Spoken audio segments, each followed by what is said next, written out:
Hello and welcome to Season 2 of the Black Hole Podcast entitled Femme Party, which is also the title of a book that I've written, and I am reading that book chapter by chapter, episode by episode for Season 2. Today we'll be reading Chapter 7, and before I begin reading, I always precursor by saying any money raised, any profit made from the book will go towards founding a technology company similar to the one proposed in the book and building a solar farm in my hometown. So go to either of my websites, plotm.com, that's plot the letter m.com, or Mitch for Mayor, Mitch the number 4.mayor to find links to the book on Amazon. And you can also search Femme Party on Amazon Kindle and find the book. So let's get started with Chapter 7. Aaliyah Cavell drives her little hatchback at night down Liberty Avenue in Franklin. On her dash is mounted a smartphone that shows the road ahead of her on the screen. She is following a vehicle. As the lights hit the back of the vehicle, a small rectangle forms around the license plate on the screen. The rectangle enlarges, and so does the license plate number with it. Then the rectangle moves to the bottom of the screen. A shower of sparks appears from the driver's side window, and a cigarette butt can be seen sparking as it hits the road and bounces a few times. Aaliyah says, "Litter bug." A prompt window appears on the video screen of the smartphone. Aaliyah says, "Capture the past 1 minute and save."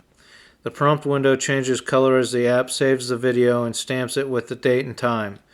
Aaliyah says to herself, "We'll send that to the police when we get home." She turns left and goes a block, turning left and driving along the launch ramp to the Allegheny River. She drives along the water. On the river, in a jet boat designed to run in just a few inches of water, are Angelina Jolie's Chief of Staff, Robin Rite, and Lucy Lowe's Chief of Staff, Levy Tram. Also in the boat is Mitch Miller and Mac White. They are sitting around drinking beers and can see Aaliyah's car driving up the street. Robin says, "That was an adrenaline-filled evening on the water." Max says, "Yeah, this boat can really get up and go." Mitch says, "I thought you guys might enjoy a different view of Franklin and Oil City. There's a reason I asked you all to come out today." Levy says, "What would that be?" Mitch says, "It has to do with the future of your clothing company, Levy. As I've explained, Mac and I are partnering up to deliver a trading card company facilitated by people with disabilities. But I want to go further than that. Between your patent on specialty long-sleeve shirts and Robin's patent on a connector device, I feel like the next move could be to begin making clothing for the physically disabled." Robin says, "I knew there was more to the nip clip than just fixing old masks." Levy says, "I've heard that people with physical disabilities have a hard time finding clothes that cater to their disability and are fashionable." Mac says, "How do I tie into all this?" Mitch says, "Through your label, Mac. You are in touch with a lot of famous and powerful musicians. Here's how I see this thing evolving. Levy and Robin combine their companies, and I help them launch a web platform called Tinker Tailor. This app has a goal of allowing people to work from home sewing clothing. They get paid for producing specific clothing for the company, and Pittsburgh would be the first test market for the platform. First, we start with simple hooded sweatshirts. Levy can continue to get them manufactured from Asia, but without the buttons on the elbows. We use the Tinker Tailor app to allow people to sew the buttons and loops on the shirts. The platform weeds out those home sewers that are skilled from those that can't make the cut and need to practice or take more lessons. Once we have a base of skilled craftspeople, we can begin making more intricate clothing for the disabled. Now, where you come in, Mac, is convincing musicians to use their hooded sweatshirts for their overpriced merchandise. If these musicians choose to help support people with disabilities, we could have a good market for our shirts." Max says, "If you guys put this together, I could definitely pitch this to some musicians." Levy says, "I have a dream that musicians who have inflated prices for their merchandise help support local screen printers by shipping the shirts to the city where they plan to perform and networking with a local screen printer in each city to supply their merchandise. I would be happy to set up the network of screen printers through my company if you can talk to some people, Mac. Mac says it's going to be a hard sell because we'll be cutting into the profits from merchandise, which is a cash cow for most musicians. I think some of them will go for it if it means that a portion of profit will go towards helping the disabled. Robin says, so it's settled then. Levy and I will combine our businesses and patent all of the stylish clips and fasteners we need to design accessible clothing for the disabled. Levy says, and through our partnership with musicians, we'll have their logos to print on the clothes. And what is more fashionable than your favorite band printed on the clothes? Mitch says, we may eventually be able to break into high fashion with this app. I've seen where top designers are trying to figure out ways to make their clothes more ethically.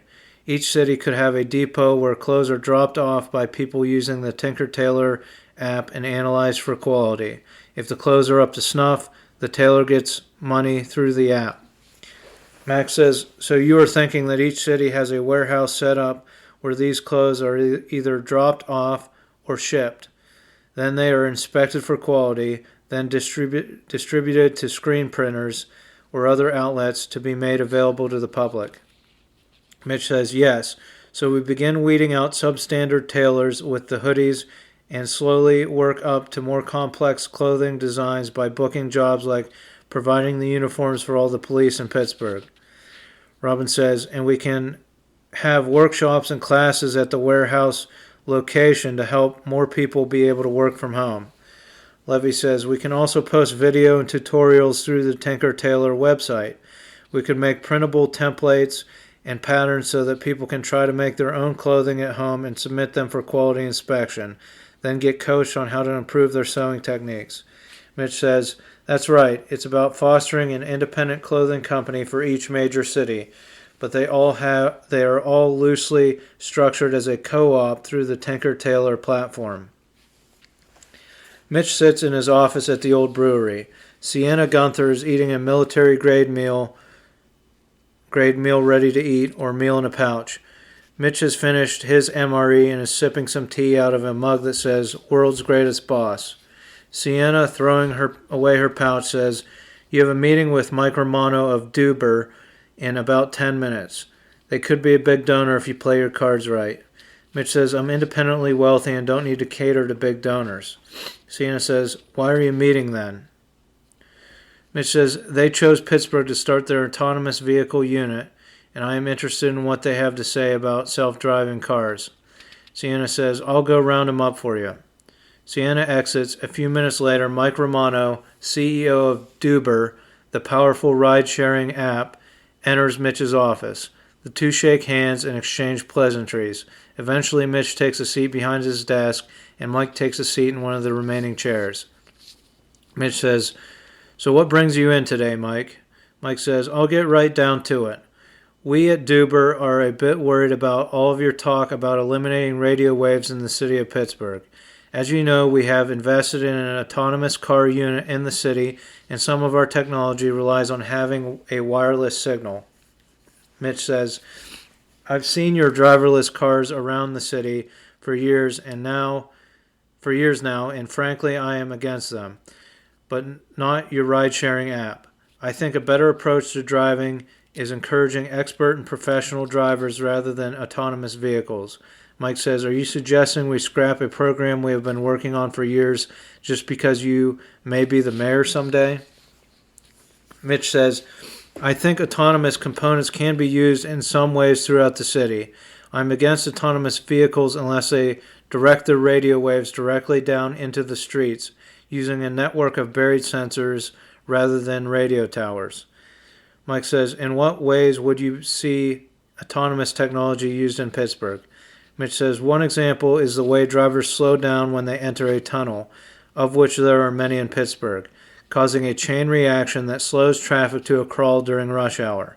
I would be on board for using your technology to automate traffic through tunnels and over bridges within the city. Mike says, That would require equipping every vehicle with autonomous capabilities or not allowing them on major highways. You're talking about taking on Big Auto. Mitch says, I believe we can work together to convince Big Auto that they should equip their vehicles with specific technology. By allowing some of my apps to work with your app, we can eventually make it standard equipment in automobiles and make the roads safer. Mike says, what app are you talking about?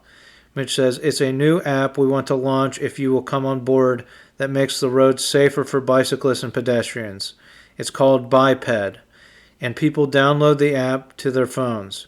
Whenever a bicyclist or pedestrian approaches a vehicle that has the app or your Uber app, an automated voice comes over to the vehicle's speakers that says something along the lines of, bicyclist approaching from rear, or pedestrian crossing from the left.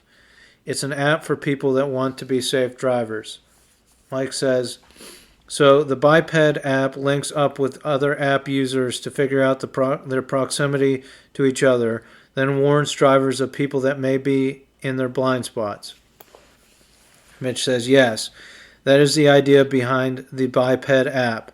It will make city streets much safer for people that don't have a built-in sound system when they travel. Mike says, is this what you mean by having expert and professional drivers? Mitch says, the Biped app is one step to creating safer drivers, but I believe better enforcement of existing traffic laws will yield more expert drivers. You may be aware of the project I partnered with Carnegie Mellon University to build in Franklin, PA. Mike says, I did read about the pilot program where you've automated all of the traffic lights in one small town using sensors and cameras. Mitch says, the next phase that Angelina is trying to pass through the city council is to allow a new type of speed limit sign. These signs have a speed limit sign that has a screen underneath that shows the actual speed. The screen is connected to a radar gun and camera that is 100 yards away and captures the actual speed and license plate from behind. If a driver is going more than 5 miles over the speed limit, the screen notifies them that a ticket is in the mail. A video reel is automatically sent to the police station in case the driver decides to appeal in traffic court. We want to introduce these new speed limit signs in strategic locations in Franklin instead of installing other deterrents like speed bumps. Mike says, interesting. So you think that incorporating technology to better enforce traffic law will produce more expert drivers? Mitch says, precisely. It will have another effect that positively affects your company. It will make it more expensive to drive your own vehicle unless you follow the law at all times. More people will incur fines and be more likely to use your service to get around. Mike says, our thought process was to make driving safer by automating it, but you say keep human drivers and just make them the safest in the world by enforcing existing laws.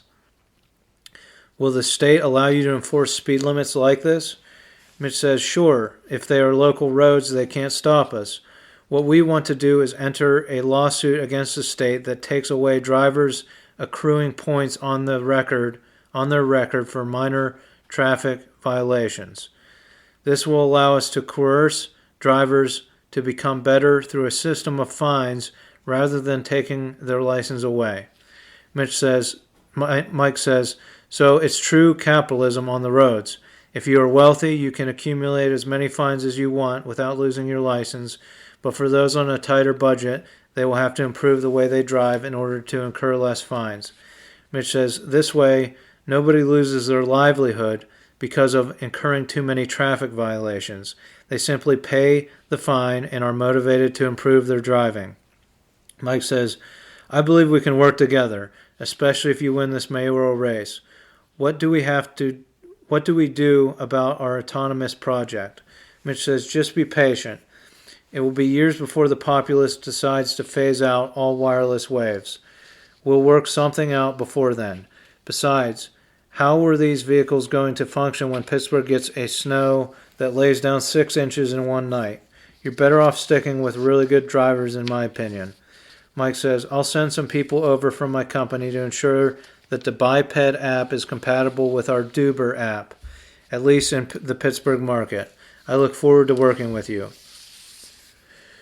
Mitch is in the mayor's office in Oil City. Lucy is talking on the phone and Mitch is eating an apple. After a few minutes, Lucy hangs up the phone and smiles at Mitch. Lucy says, I have mayors calling me from the Caribbean, left and right, thanks to you. Mitch says, they call me too. Project Bermuda is going well. Lucy says, you were able to set up a voting site on each island to vote on what car they want, but you still don't have a solid voting site for Pittsburgh yet. Mitch says, I'm waiting to get elected so that I can find out how much the new parking authority site costs, and I'll ask for the same budget for the direct democracy site. I'm getting a little overextended by launching all these apps. Lucy says, you mean you can't pay for it out of pocket? Maybe you should focus more on your campaign instead of meeting with CEOs like that Duber guy. Mitch says he is important to the future of Pittsburgh and helpful to our company. Lucy says, well, I'm launching my own ride-sharing app. It functions just like Duber in major cities, but is geared towards drivers with electric vehicles and customers that want to support them. But what I'm really proud of is how it will work in small towns like Oil City. I'm calling it DD. Mitch says, that sounds interesting. How does it work in rural markets? Lucy says, as you know, a city like Franklin or Oil City might only have 1 or 2 drivers in the whole town. This app encourages more drivers to sign up. The major cities have a mobile market for fares that are adjusted up or down by availability and traffic. My app allows people to reserve their ride days ahead of time. Customers can submit a rough schedule of when they need a ride, and drivers can bid on providing the ride. The app has a map feature that allows drivers to line up the different routes so that they can try to pick someone up as close as possible to where they just dropped someone off. Mitch says, makes sense. Most people plan to go out on a Friday or Saturday a few days in advance. Lucy says, here's the real kicker. Because I remember that one night you got all drunk and told me your sob story about how you got a DUI from the Franklin police, I'm about to pass a new initiative that uses all fines collected from DUI to subsidize designated drivers in Oil City. You were just a poor country boy who had to pay a bunch of fines, but now those fines are going to encourage people to hire a designated driver. Mitch says, so you are launching this thing in Oil City. How do you know which rides to subsidize? Lucy says, each bartender in Oil City will be issued an administrative code. When someone becomes inebriated and needs a ride home from a bar, they order the ride through the DD app. The bartender takes their keys and enters the code to reduce the cost of the ride. The bartender or waitress gives the person's keys directly to the driver to be given to the customer when they get to their destination. Oil City will keep a separate account with money accrued from DUI fines and send the DDE app money from the fund for subsidized rides. Which says, it sounds great for small business and means much safer streets, but I can't support a direct competitor to Duber. Can't we pitch this thing to them and let them develop it? Lucy says, I thought it was romantic when you were drunk and telling me you wanted to take on Big Auto. I'm developing this thing for that very reason. This is for your own good. Mitch says, I feel like we should work with big companies like Duber and the auto manufacturers to elicit the change we are looking for. It's a great idea, Lucy, but let's let the ride-sharing companies develop it. Lucy says, they don't care about rural markets and they don't care about their drivers. Otherwise, this would already be developed. I think there is a market for this and I'm going for it. Now, are you really overextended? Because most of the apps except My Junkyard are being developed through our company. Which says, I put up money for the voting sites in the islands, plus I'm investing in a power grid infrastructure in Utica.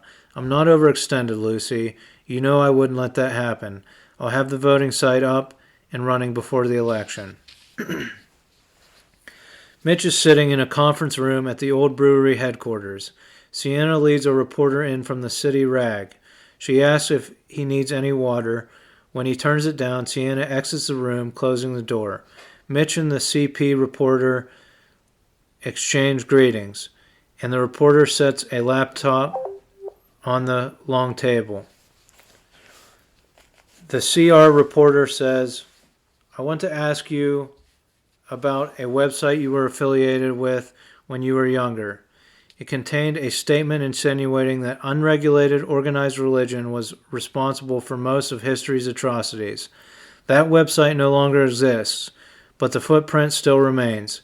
Do you still feel this way? Mitch says, I do believe that if there were regulators that looked into organized religion, the Catholic Church scandal may not have happened. Overall, I am not for much new regulation, but believe we should better enforce existing regulation. Religion and free press hold equal weight in the Constitution. However, religion seems to hold more of a privileged status than the media. I believe we should deregulate the media so that it enjoys the same benefits as religion. The reporter says, do you have an example? Mitch says, for instance, many clergy are exempt from federal income tax. I would suggest that independent journalists should enjoy this same privilege. You could put limitations on how one qualifies as a freelance journalist. For example, they must have a certain percentage of their articles peer-reviewed. If they have over a certain number of followers on social media, then one of their posts on social media could count as a news article. So they would be limited on how much media they produce or share in order to maintain a tax-free status. The reporter says, do you think for-profit media companies should not have to pay taxes? Mitch says, that depends on what type of media they produce. If most of their content is for entertainment, then I think they should continue to pay taxes. But if most of their content is information-related, then maybe they shouldn't. Maybe if 90% of their profit goes towards informational content, then they could apply for a tax-free status. I think the real focus should be on making it extremely easy to start a non-profit media company. That way, all profit must be spent on information or operational costs. The reporter says, you're saying that if you think the government should change regulations to make it easier to start a non-profit media company, and that journalists shouldn't pay income taxes? Mitch says, I think the journalists that produce informational content or investigative projects should be able to apply for a tax-free status if they are peer-reviewed. If a journalist works for a for-profit media company, then they should pay taxes like everyone else. I just don't understand why churches don't have to pay taxes and enjoy little to no regulation, and the media industry is so regulated when freedom of press and freedom of religion hold an equal place in our founding document. The reporter says, I want to move to your plan to pay reparations to Native American and African American people because it got picked up by some national papers. Do you have a plan if you are not able to pass the tax incentive plan through the state and federal government? It says, I do have a plan B, so to speak. It involves one of Pittsburgh's largest landholders, UPMC. This hospital system pays enormous salaries to its executives and functions as a non-profit. I would try to pass an ordinance that both UPMC and its rival Allegheny Health System would have to pay property tax on all property they own within the city limits.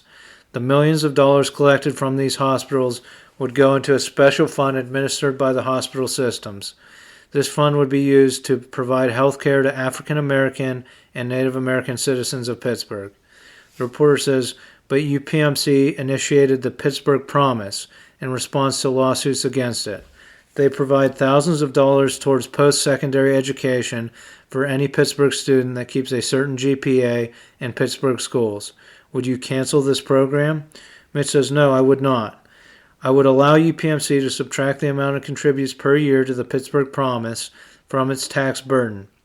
I believe these large healthcare corporations charge more than average for care, and they should provide free care to some of our most vulnerable citizens. The reporter says, you want to provide free health care to Native American and African American citizens as part of the city's reparation plan? Mitch says, yes. They would receive free or subsidized health care until the fund is depleted for the year. I thought of this idea after I heard a Republican making the argument that single-payer health care won't work because people will overuse the free service. he said that it would cost too much because people would go to the hospital for just a sniffle if it were free. My idea is that if you have a finite fund like this, that people will still be cautious as to how they use the health care, so that another family that really needs care will be able to get it. These families will still think twice about going to the emergency room if it means another citizen might not get care when they need it more. The reporter says, "That's an interesting plan B. I want to ask you how you feel about our two active wars in Iraq and Afghanistan." Mitch says, "Obviously, as mayor of Pittsburgh, there isn't much I can do about these wars. I think they should end. I think they should have ended years ago. I try to do what I can by eating military-grade rations or MREs. I believe that every politician, especially at the federal level, should have been eating these rations for lunch rather than eating steaks with lobbyists. For 20 years, these politicians should have been eating what the military eats. Anytime we're at war, those responsible for leading us into it should have to eat what the military eats, at least for lunch." And that's the end of Chapter 7. So before I get into my sponsors, I like to end each chapter by saying there's some ideas for apps and technology, things that could be made by a technology startup, as well as other ideas in this book. I've kept some ideas that I'd like to develop myself, and have a season 3 that's about a technology startup. The idea I have, one of the ideas I have, is for a social media platform designed to fight misinformation on the internet. If you are a computer science person or know someone that is a computer science person or an investor that would like to invest in a technology startup, you can contact me through my websites. There's a contact form that goes to my email, and you can contact me and say that you'd like to hear a description of this social media platform. I'll send it over to you. I also have other documents like an investor page and an operating page, and I'm looking for people to partner up with me. I've saved up some money to invest in the company, and I'm looking for computer science people to partner up and develop this social media platform. So that being said, thanks for listening. If you have any questions, comments you'd like to make, you can contact me through those website forms, and I'll keep you anonymous unless you specify that you want to be mentioned on the podcast. And if I get enough questions and comments, I'll have a couple extra episodes after the end of the book where I just address those. So, in my best announcer voice, come to Utica, Pennsylvania for family camping at its best. Look into French Creek Farms. With plenty of sites along the French Creek, you can kayak right into your site, or the cottage or trapper cabin. Reserve today at French Creek Farms. Looking to grab a drink in Utica, Pennsylvania? Come to Krabby Kelly's. Get your STDs at Krabby Kelly's. That's snacks, tobacco, and drinks. Are you in Incheon, South Korea and looking to grab a burger and a beer? Stop by Liquor Burger. It's all in the name. Tell them Mitch sent you. Do you need a garment screen printed or embroidered with your logo or design? Contact us at 542 Prints. Today, go to 542prints.com. Would you like to view outdoor video of hiking, kayaking, and biking? Subscribe to our YouTube channel, Disability TV. We're trying to form a collective of photographers to start a trading card company that are all disabled. Makes sense to have disabled people taking pictures at professional sporting events. Thanks for listening, and please subscribe to Disability TV.